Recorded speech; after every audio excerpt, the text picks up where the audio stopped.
And now we start using an 8-inch chef's knife.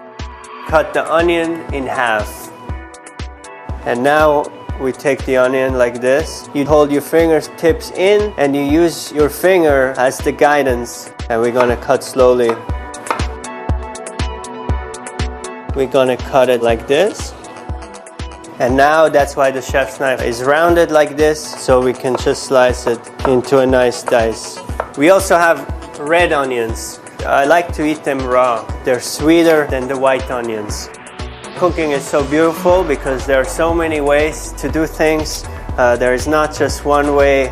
You can really be creative and do it the way you like it. As far as the knife on this preparation, is definitely the chef's knife. I like to take the middle out, the core, and then for a salad I just like to cut them in little wedges. It always also looks beautiful. It's a beautiful color and it's a nice garnish. You can also cut it this way if you prefer, in little rings. And then we have a couple special onions. We have some spring onions, and these are also nice raw, just on a salad, on a sandwich, but also as a vegetable.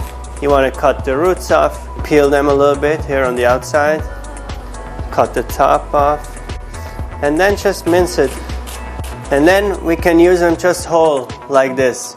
So here you have a couple different ways to prepare onions, and I hope you can use it in new